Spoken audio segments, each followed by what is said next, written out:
va kengayib ketyapti. Kamoliddin aka, hozir bu jarayonlarga qarab Nelson Mandelaning bir gapi esimga tushyapti. Inson hayotini, taraqqiyotni hech narsa ta'limchalik tez o'zgartirmaydi degan fikri. Hozir mana ko'pchilik uchun ham bu yangilik bo'lishi mumkin. Toshloq tumanida o'zini oilasini, yerini maktabga aylantirgan, ta'lim dargohiga aylantirgan inson sifatida to'g'risi siz bilan suhbatlashib, gaplashib juda ham ta'sirlandim. O'zi qanaqa boshlangan bu mana misol uchun hamma shaharga qarab intilyapti-da.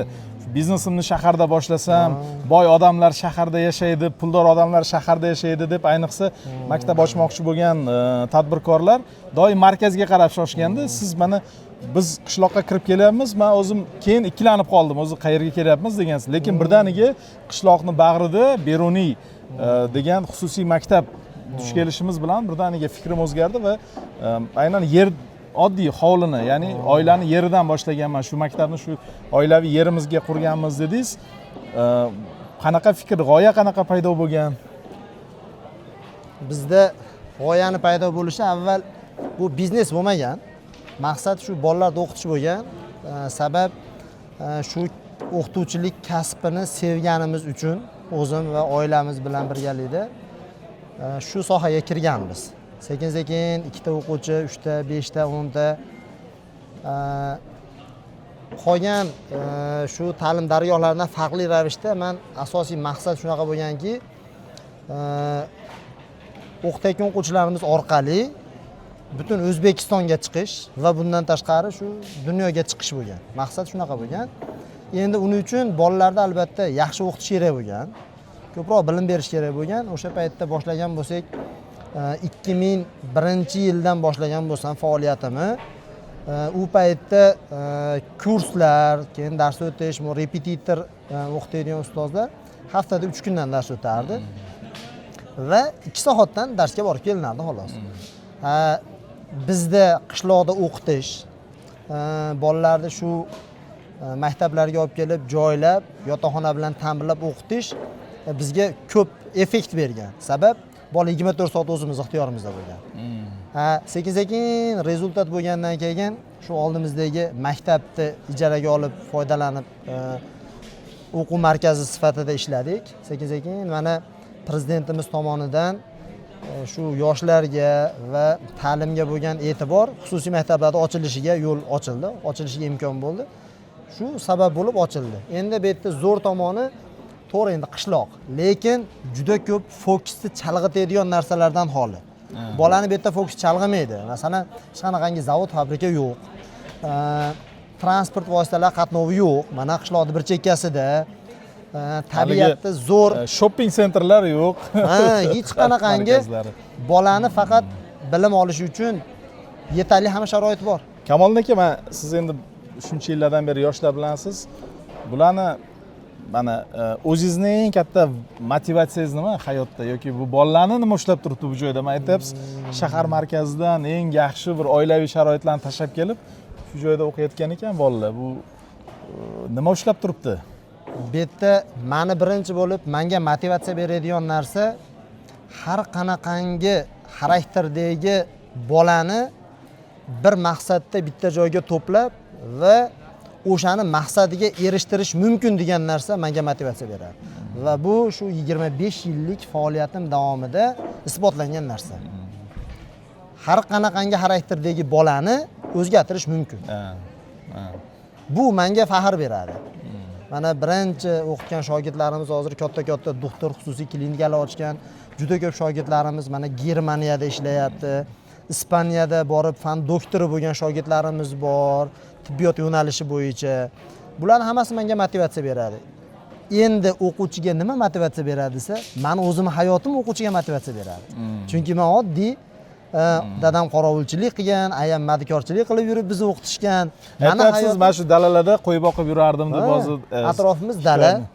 Qo'y boqqanmiz yoshligimizda, o't o'rganmiz, mol boqqanmiz. O'shanda ham qo'limizda kitob bo'lgan. Shu meni hayotim, meni o'quvchilarim o'ziga shunday motivatsiya. Buni hamma biladi. Beka shu nastroyka bilan keladi hammasi. bugun o'ylayman ba'zida yoshlarni kitob hayotingni o'zgartirishi mumkin, ta'lim hayotingni o'zgartirishi mumkin degan gapga ishontirish qiyindek tuyulyapti-da. Yoshlarni juda ko'pchilik ota-onalar qiynaladi, hozir lekin bolalarni ko'ryapman. Mana men bolalar kitob o'qib o'tirishibdi. Mani ko'zimga bu qandaydir bir noodatiy tuyulyapti. Xuddiki kimdir bularga hozir komissiya keladi, kitob o'qib o'tir deganda. Yo'q. Hech kim majburlamayapti kitob o'qishga. O'tiring. Nima kitob o'qiyapsiz? Badiiy asar. Qaysi asar bu? Oq kema, Chingiz Aytmatov. Oq kema. Nima joyi sizni hozirgacha ta'sirlantirdi? Bo'lgan ishlari, masalan, o'sha O'rozqulda qilgan xatti-harakatlari, keyin esa u o'zidan qilgan ishlarini tushunib yetishi, o'shalari. Qachon boshladingiz bu kitobni? Ertaman boshladim. Ertamdan boshlab, shunchasini o'qib qo'ydingizmi? 190-bet o'qishiga o'qibsiz, 190 betgacha. Bugun boshladingizmi kitobni? Ishonmaysiz, Hayratlanarli. lekin bu chempion bu. Kitob o'qish bo'yicha. Yo'q. Ayting o'zingiz. Nima bo'yicha hozir chempionsiz? tasodifan gaplashyapmiz. Hozir bu bilan uyushtirilmagan hozir. Men sizga to'g'risi Ismingiz kim? yotoqni. Lazbek. Lazbek, nimadan chempionsiz? Ayting, olgan sertifikatlaringiz qani? Biologiyada bor. Aha. Kimyodan BPD. Ha. Matematikadan Sertifikatlar bo'yicha. Buni O'zbekistondagi mahalliy oliy o'qishga kirgani aniqda buni. Bu muddatdan oldin talabi bu, uyushtirilmagan. Men sizga hozir yotoqxonani Lekin ko'rsataman. biz ko'p aytaman, bizani aksariyat yoshlarimiz uchun oliy ta'limga kirish finishga o'xshab qolganda, bo'ldi, kitob o'qish kerak emas, u yoq o'yin kulgu degan fikr ko'pchilik talabalarda bor bu afsuski. Lekin mana o'qishga kirganini kafolatlab, o'qishga kirganligini, o'qishga qabul qilinganiga amin bo'lgan bo'lsa ham Lazbek kitob o'qiyapti. Oq kemani o'qiyotgan ekanlar. Nega kitob o'qiysiz? ona tilimdan nimam qoluvdi, shunga davom ettirib boshqa badiiy asarlarni o'qib turaman. Kitob salohiyati yaxshilab fikrlash boshlayman. Haligi gap bor Kamoliddin aka, men shunga juda ishonaman. Kitob o'qigan inson 1000 ta hayotda yashab ko'radi deydi. Lekin kitob o'qimagan inson faqat o'zini hayoti bir marta yashaydi xolos deyshadi. Lazbekka o'xshagan yoshlar hozir juda kamayib ketgan. Men havas qilyapman to'g'risi. Juda ko'p yoshlarga kitob, mana yurgan yo'limda ham savol javob qilib yuraman, chunki hammamiz hayotimizni kitob o'zgartirgan. Bu narsaga ishonaman. Ota-onamiz, ustozimiz va kitob. Shun Lazbek, men qoyil qoldim. Omad ishlaringizga. Kim suhbatlashgan bildingizmi hozir? Ha? Xalqaro universitetning rektori siz bilan kelib suhbatlashyapti o'qiyotgan joyingizga. Bu siz uchun eng katta baxt, eslab yurasiz. Siz nima kitob o'qiyapsiz? Tarixmi? Jahon tarixi nechinchi sinf? 7-chi. Bu eng qiziqarli darsliklardan bittasi. 7-sinf jahon tarixi. Qaysi yo'nalishda o'ylanyapsiz? Tarix, ingliz tili, diplomatiya. Ha, diplomatiya. Siz qayerdansiz o'zi? Toshloqdanmi? Bu maktabda necha yildan beri o'qiysiz? Yana 7 oy bo'ldi. 7 oy bo'lyapti. Har kun o'qiysizmi? Darsliklar, har kun tayyorgarlik ko'rasizmi? Hayotda eng sizni o'qishga majbur qiladigan narsa nima? Dadam bilan ham o'qlashda shu o'yinlarim. Ularning mehnatlarini nima ish qilishadi ota-onangiz? Men qurilish ishlaydi. Qurilishda ishlaydi. O'qituvchi. O'qituvchilar. Shularni kelajakda yaxshi natijalar ko'rsatmoqchi. Har kuni gaplashsangiz kerak uydagilar bilan, dadangiz bilan. Nima deb so'rashadi har kuni? O'qishlaring yaxshi deyishadi. O'qishlarini yaxshi. Qanaqa ularni xursand qilgis keladi? Sertifikatlar olib. Sertifikatlar olib va ishontirib, faxrlanishsa, nimani his qilasiz siz bilan faxrlanishsa? G'alati tuyg'u paydo bo'ladi. Endi darajasida faxrlanib tursa, inson faxrlanadi. Yaxshi narsa-da, ota-onasining duosi, ota-onasini faxrlantirish. Baraka toping. Rahmat sizga. O'qishda omad. Zo'r. Qoyil. Bolalaringiz gap yo'q, men chunki biz uchun baribir haligida To'g'ri, yuravering. bolalarni ilm olishi katta dalda. Hozir ishonyapmanki, hududlarda bizga yaxshi kadrlarni yetkazib beradigan, mana tom ma'noda aytganda, ta'lim dargohlari bor. Ya'ni mahsulot, xom ashyo yetkazib beradigan yaxshi joylar bor. Chunki maktablar, yaxshi maktablar qancha ko'paysa, mana shunaqa ta'lim dargohlari, sizga o'xshagan fidoyi insonlar ko'paysa, rektorlar kamroq qiynaladi. Chunki sizlar maqsadli, yaxshi o'quvchilarni yetkazib berib turasizlar. Biz faqatgina kasbga yo'naltiramiz shunda. To'g'ri. Men shundan xursand bo'lyapman. Hozir men jon deb ichkarilarni ham ko'rishga tayyormiz.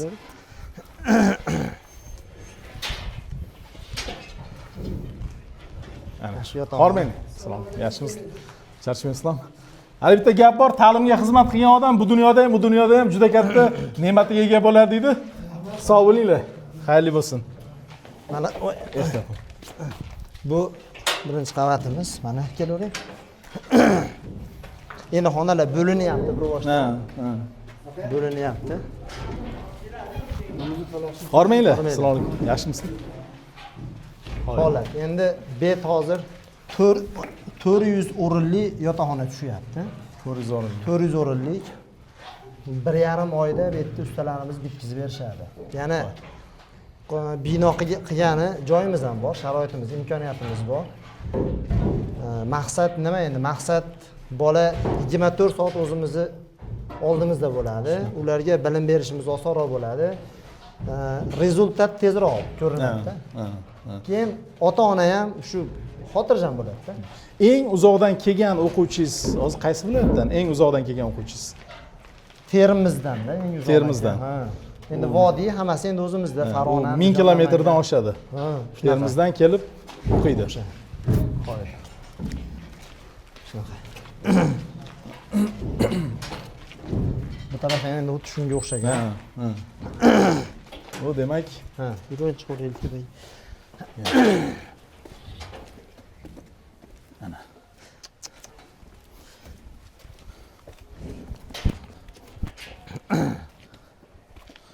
Hozir tepasiga pilta bosish kerak. Qurishini kutyapmiz. Endi mana shu hafta bu qavatni ham bitadi. Pilta bosgandan keyin 3-qavatga harakat boshlanadi. Men bir vaqtlar bu joyda shu joylarda misol uchun oilaviy yerimiz bo'lgan dedingiz. O'shangiz bugun mana sekin-sekin ta'lim kengayib boryapti. Menimcha bu qishloqdagilar ham siz bilan faxrlanib shu qishloqdagilardan eng katta rahmat qishloqlardan menimcha qishloqdoshlardan eshitsangiz kerak. Mana shu mahallada ikkita sinfdosh biz. O'z 19 o'g'il bola bitirgan bo'lsak, 10-sinf maktabda ikkita o'rtaq o'qiganmiz. Bittasi men, bittasi yana sinfdoshim, o'rtag'im. Hozir mahalladagilarni ko'rsangiz, oliy ma'lumotlilar rosa ko'p. Mana shu hududda hammasi biz sinfdoshingiz ismlari kim bo'ldi? Sherzodbek. Kamoliddin va Sherzodbek effekti desak bo'lar ekanda. Hozir sinfdoshlar, shu ikkita sinfdosh bo'lsak, rosa ko'p hozir. Hammasi o'zimiz shogirdlarim mana shu yerda. O'zimiz o'qitdik. Zo'r, yaxshi. Qishlog'imiz ham rosa yaxshi hozir. Ta'limga bo'lgan e'tibor ham zo'r. Qishloqdan chiqayotgan zo'r talantli bolalar ham ko'p. Baraka toping. Xudo xolisa, men aniq ishonaman, hali bu yotoqxonalar bitadi, hali bu maktab kengayishdan to'xtamaydi. O'sha kunlarda ham biz kelamiz, siz bilan xursandchiligingizga sherik bo'lib, nasib bo'lsa. Ajoyib. Har doim ota-onalar bilan gaplashganda Mendeleyevning hayotini misol keltiraman. Ya'ni Mendeleyev o'zi 16 dan 17 farzandli oilada tug'ilgan.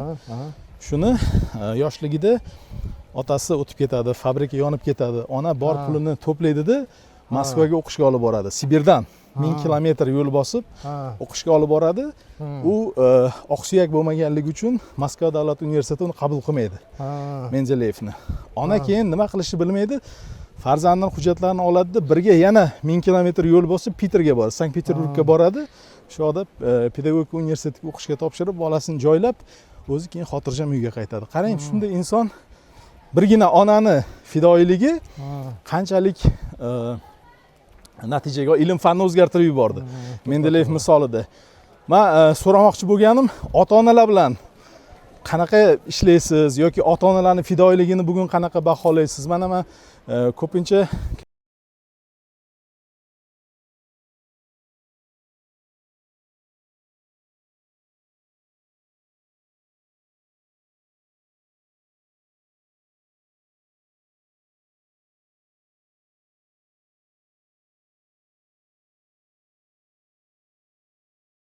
shu nuqtai nazardan qanaqa o'zgardi demoqchiman. Hozirgi kunda avvallari yaxshi ishlagan ham, ishlamagan ham, harakat qilgan ham, qilmagan ham bir xildek yashavergan. Hozirgi kunda yaxshi harakat qilgan odam, ishbilarmon odam baribir zo'r yashayapti. Mashinani zo'rini minadi, yaxshi kiyinadi, yaxshi ovqatlanadi, farzandlariga sharoit yaratilgan.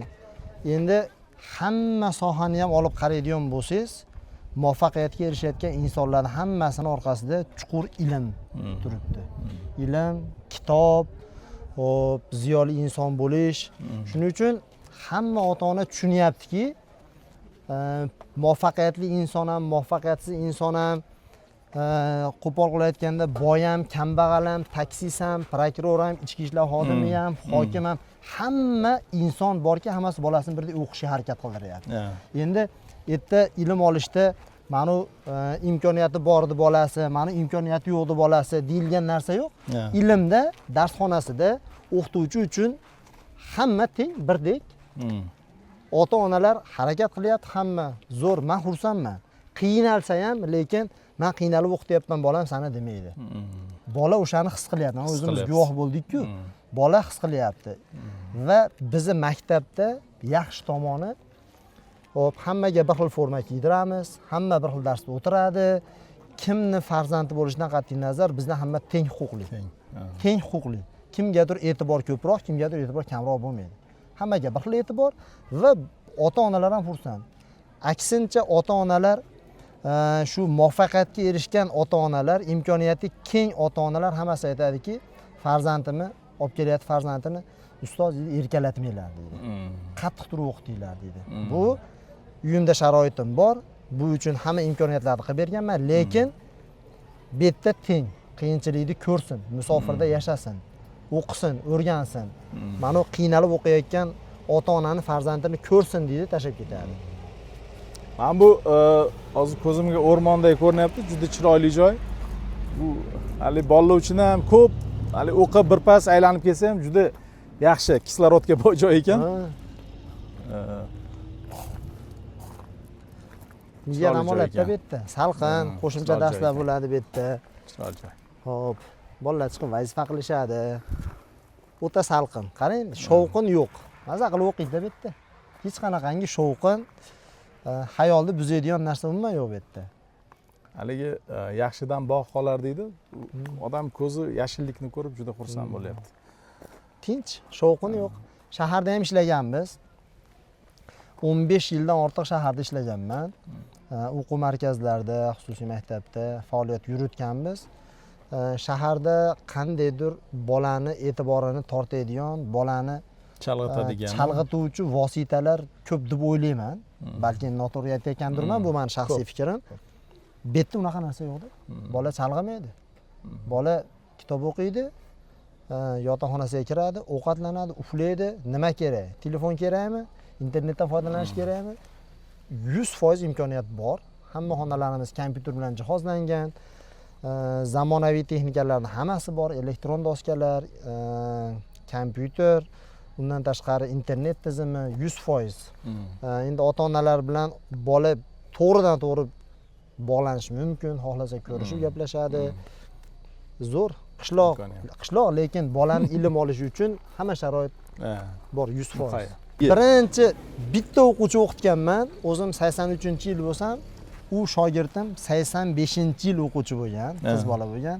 O'sha qizni o'qitganman. Birinchi o'quvchim bo'lgan. Uni ko'pchilik so'raydi, eslayman. Grantga kirgan. Bittada grantga kirgan. Haliga menga shunaqangi kuch bergan. Endi undan keyin sekin 3 ta, 5 ta sekin yana bo'lib, rezultatimiz yaxshilangan. Endi Xudoga shukr, hozir mana ular biz uchun oddiy hol. Menimcha uydan ko'ra ko'proq vaqtingizni maktabda o'tkazsangiz kerak. Ha, uyga uxlagan boramiz.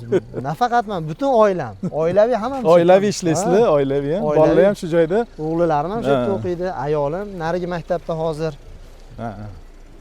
Ajoyib. Hayotimiz shu maktab hayotimizga aylanganda, ustoz yuraylik. Haligi Alisher Navoiy bobomizning bir fikrlari bor. Kamol etkazib kim olami yudin, senga farz olmag'ay g'amnok chiqmoq. Jahonda notamom o'tmoq bi ayniha error hammomda nopok chiqmoq deydilar. Ya'ni dunyoga keldikmi, kamolotga harakat qilishimiz kerak. Bu bolalarni ko'rib men hozir yana ham hali ichimda shubha bor, siz bilan tayyorlab qo'ygansiz ya. Suhbatlashing xohlaganingiz bilan bu. Mana, nima yodlayapsizlar? Qaysi so'zlar? Matematikadanmi? Qiyinmi? Yo'q. Bir kunda necha soat dars qilasizlar? Ertalab 8 dan nechigacha o'qiysizlar? 10 gacha, kechki 10 gacha o'qiysizlar. Ertalab 8 dan 8 mi 9 da boshlaysizlarmi o'qishni? 8 dan boshlaysizlar, 10 gacha o'qiysizlar. 10 soat kamida o'qiysizlar, to'g'rimi? Har kuni shu. Maqsad qanaqa endi? Kelajakdagi maqsad. Katta bo'lib, katta shifokorlar bo'lish. Katta shifokorlar bo'lish. Mana shu olayotgan bilimlaringiz o'zlaringizga ishonch beryaptimi? Qanaqadir kuchli qilyaptimi kundan kun? O'zlaringizni his qilasizlarmi? Har kun shunaqa o'rganasizlar? Chiqib yaxshi-da. Mana bolalar ham ingliz tilimi? Nima so'zlarni yodladingizlar? So'zlar aytyapmiz. Ingliz tilini o'rgandingizlarmi ancha? Can you speak? Yes, I can. Can you tell me about yourself? About your hobbies. What's your name? My full name is Moidin Hamazohar. But you can call me Hamazohar. And I'm from Margaland Okay. and gastronom. My hobbies playing football and reading books. How many hours do you read in a day? A few. 2 hours, 3 hours? I mean, how many hours do you read a day? I mean, which books or mostly what's your favorite books? My favorite books is Babylon Lake and Boy Adam. The richest person in Babylon, right? Yes. Okay. Of course. So you want to be another rich person in the planet, right? Yes, that's great. That's great. So, hayotda bizni ushlab turadigan maqsadlarimiz juda ko'p, juda cheksiz. Eng katta orzungiz nima? Eng katta orzularim, endi orzular ko'p. Hop, o'zimni farzandlarim qatori shu maktabda o'qiyotgan o'quvchilarni dunyoda eng zo'r universitetlarda o'qishi va dunyo milliarderlari qatorida ko'rishni istayman. O'zim farzandlarim nafaqat, hammasini. Chunki Beruniy maktabda o'qiyotgan o'quvchilar hammasi meni farzandlarim. Mani harakatim hammalari uchun. Shunaqa, niyatlaringizga yeting. Biza ko'rib xursand bo'laylik. Men bir universitetni vakili sifatida, shu xalqaro universitetning vakili sifatida xursand bo'lyapman. Demak, hali qiladigan ishlarimiz ko'p. Bu bolalarni jahonga olib chiqishimiz kerak, dunyoga olib chiqishimiz kerak. Zo'r fikr so'radingiz-ku. Bular biz mana kelinglar atrofga bunday to'planinglarchi. Bular bizning birinchi guruhimiz, SAT yo'nalishi. Qani qolganlar? Qizaloqlar keldi. SAT birlar, qani kelinglarchi. Bular mana endi bular bilan xohlagan tilingizda gaplashasiz. Bular SAT ga tayyorlanishadi, shunaqami? Birinchi guruhda, bular bilan endi bemalol gaplashamiz. Qanaqa bo'lsa, chiroyli turib olinglarchi Abdurahimjon. Qani chiroyli, ha. Nimaga bu yo'nalishni tanlagansizlar? Ismingiz kim? Humoyun Mirzo. Nima maqsadlar bor? Nima maqsadda tanlagansiz? Meditsina shu. Dunyoda yaxshi doktor bo'lish uchun hozir bizda SAT o'qish kerak, chunki bilasizlar chet davlatlari SAT qabul qiladi, xalqaro sertifikatda keyin meditsina bor. Shuning uchun biz mana shu SAT tanladik. O'zi qayerdansiz? Mana Zarkent. Zarkent, u ham anaqa Farg'onadan? Farg'onadan. Kim sinfda eng a'lochi, kim eng yaxshi o'qiydigan haligi talaba? Bizda hamma a'lochi. Mana shu yigitmi? Hammalaringiz yaxshi o'qiysizlarmi? Hamma yaxshi o'qiydi. Hammalaringiz bir-birlaringiz bilan haligi raqobatchimisizlar yo do'stmisizlar? Raqobatchi ham do'st. Raqobatchi ham do'stsizlar. Eng katta orzu nima? Nima orzungiz bor? Orzumi? Shu katta bo'lib ota-onamni baxtli qilish, hojiga borish. Shu yerda. Yana qanaqa? Ana nima deydi? Balandroqmi? O'zingizni qanaqa ko'rasiz?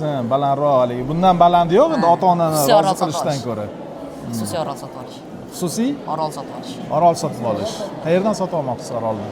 Belgilab qo'ydingizmi? Globus sochib joylarni belgiladingizmi? Qaysi oroldan olmoqchisiz? Qaysidan mintaqadan? Hozir Dubayda villa olish, keyin Amerikada nomlanmagan juda ham orollar ko'p ekan. Shu yerda bittasini olib, Humoyun Mirzo deb nom berish. Nima qilish kerak shu uchun, bilasizmi? o'qish kerak. Qanaqa strategiyani qanaqa qo'yapsiz?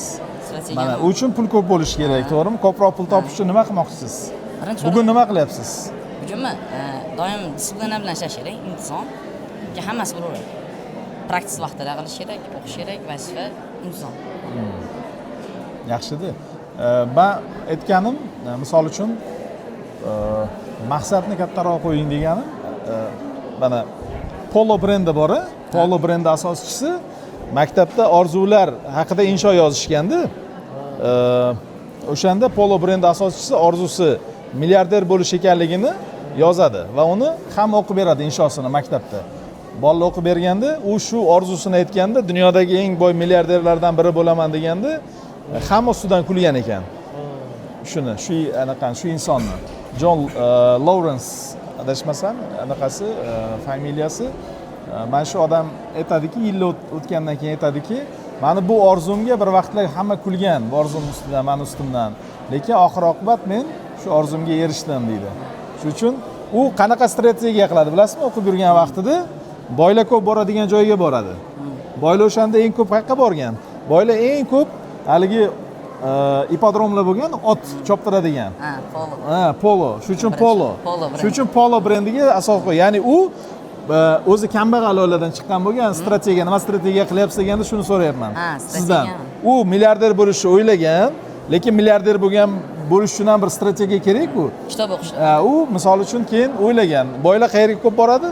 O'sha otga qiziqadi ular. Ya'ni haligi ot sporti bilan shug'ullanadigan klubga a'zo bo'ladi. Bor o'zi kambag'al bo'lsa ham o'zini boydek tutib, o'shalar orasiga kirib, sekin ularning psixologiyasini o'rganib, sekin o'sha Polo degan brendga asos solib, keyin boylar uchun narsa sotaman deydi. Ya'ni bu strategiya bu. Haligi kitob o'qish, ko'nikmalarni egallash, bular ta'limning bitta jarayoni. Lekin bu tomondan ham o'ylash, strategik o'ylash kerak. Ingliz tilimiz. What's your name? Yes, good afternoon, Mr. Teacher. My name is Abdurrahimjon Usmanov. Abdurrahimjon. So everyone is saying that you are the smartest person in this class. Is it true? Yes, we are the best friends, and therefore maybe he is like burying me with the compliments. I don't know exactly. Oh, okay. Yes. That's great. So your English is very good. Yes, thank you so much. What's the reason? So first of all, I want to acknowledge you that he's my father, and Oh, really? yes, I have to try my best and to take everything in my mind and to become like you, my dear teacher. Oh, that's great. That's great. All the best. Wish you all the best. So, what is the biggest dream? So first of all, I want to tell you about my love's dream. My love's dream is building a time machine. Time machine. Yes. Okay. Yes, you have said about people who start to love, and I strongly believe that some people will love in this situation, but in the future, I will love after them. That's great. You just admired me. That's great. Always you need to dream something that unbelievable, incredible. Yes, you're right. So I always, during the interaction with students, I said there is in English very famous description, bite the clouds. Okay. Biting the clouds. Okay. Ya'ni orzu qilganda kattaroq orzu qilinglar. Ingliz tilida o'sha bulutni tishlash degan narsa bor-da, hali o'xshatma bor. Bulutni tishlash degani orzuni kattaroq qo'yish degani. Insonni o'ziga nisbatan eng katta xiyonati o'ziga past baho berish. Eng katta xiyonati o'ziga past baho berish. Ya'ni buni qila olmas ekanman, bunaqa o'xshamas ekan, ota-onam oddiy insonlar yoki sharoitim yo'q degan narsa emas, yo'q. O'zlaringizga nisbatan eng katta nima deydi? O'zlaringizga nisbatan eng katta bahoni berib, maqsadni yuqoriroq qo'yish kerak, harakat qilish kerak. Shuning uchun that's why I always say that try to bite the clouds. Okay. Omad hammalaringizga. Thank you so much. Yaxshi Bular oldindan hammasi gaplashadi. Rus tili, o'zbek tili, ingliz tili. Aha. Bular bizni Sizlar bitta sinfdoshlarmisizlar shunda? ha, bular bitta SAT 1, ha, SAT 1. Bular qana bo'lgan desangiz, bular kichkinalikdan menga kelishgan. Bularni lekin to'plab, Gulnura. Bularni to'plab men universitetga sayohatga olib bordim. Aha. Necha yil bo'ldi o'shanga? 1 yil. Olib borsam ular menga yangi kelishgan. Yo'limizdan universitet ichida ikkita Hindistondan kelganmidi? Ikkita Koreyadan kelgan industriyamiz chiqib qoldi. Men odatda bolalarimni qayerga borsam ham bolalarimni chet elliklarni ko'rsam suhbatlashtiraman har doim o'zimni bolalarim. Keyin o'sha kuni bular borishmadi, meni o'g'illar. Bular bilan bordik. Hech kim suhbatlasha olmadi. Menga alam qilib ketdi keyin. bo'ldi dedim, bular hammasi to'xtab bo'lamiz deb kelishgan. Ximiya biologiyalarni shart to'xtatdik, faqat ingliz tilini o'qitishni boshladi. Mana o'sha gruppa hozir mana ingliz tilini zo'r, mana zo'r hammasi. Mendan ko'pchilik so'raydida, ingliz tilini qanaqa o'rgangansiz deydi. Men o'zim Buxorolikman. Qishloqdanman, lekin uyda bir hafta ingliz tilida yangi so'zlarni o'rganardim, ko'chadagi bolalarga o'xshab. Yangi so'zlarni o'rganardimda uyda. Shanba, yakshanba kuni Buxoroning markazi, tarixiy joylar, sayyohlar ko'p joyga kelardimda, o'rganganlarimni amaliyotga tatbiq qilib ko'rardim. Hech unutmanglar, eng foydali ilm qachon o'zini oqlaydi, qachonki o'rganilgan bilim amalda tatbiq etilsa. Uchun Kamolning aytganlaridek, o'sha chet ellik ko'rasizlarmi, chet elda o'qiysizlarmi, olgan bilimni amalda qo'llashga harakat qilish kerak, o'rganish, ya'ni amaliyot bilan hammasi. So, who can speak? Any? So, you all know English, right? Okay. Can you tell about yourself? Yes, I'm just a student of a Biruni school, and I have a big goal. You know, being one of the part of an Oxford, scientific project. I'm just dreaming about doing a just project with a. What's your interest? Interest? Area, yeah. Area of interest. I'm just interested in symphonies, you know, Mozart symphonies or Yes. I love them. It's like a restorative tools, you know. Okay. After a long day, Yeah. What's your what do you think that what will be your research area? Research area, but all about self creatures. Yeah. I want to just do some new self creatures, which depend on new plants. Yeah. Especially cartoons. Yeah, I want to do new research on cartoons. Yeah, this kind of stuff. That's great. That's great. And you? Can you just tell about yourself, about your dreams, and very shortly? And do you have any unbelievable dream? My name is Nusrato and I'm 14 years old, and nowadays I live in Tashlak village, but my hometown is Vergana. I study at this Biruni school with my friend and with my sister, and I want to achieve my dream, and I want to be doctor, and nowadays I'm here studying with my friend. Yeah. What is your unbelievable dream? Unbelievable dream is I think that this doctor, big Being doctor. a doctor. Physician, you mean? Yeah, Okay. because of I always say that with my parents, if I hard study, I will achieve my dream, and course. I want to study at University of Oxford. Yeah, That's great. yeah. That's great. Wish you all the best. Okay, thank And you. you? Safiya. Sophia? I had an English teacher. Once upon a time, I had an English teacher whose name was Sophia. He was from the US. He was American. Can you tell just about yourself and what is your the beautiful dream? I'm Safia. Nowadays, I hard study in Biruni school. Honestly, I have been never dream. I have always big aim. I have been big aims, like become a teacher or study in Harvard schools. Yeah, Harvard School. You want to study? Yes. That's great.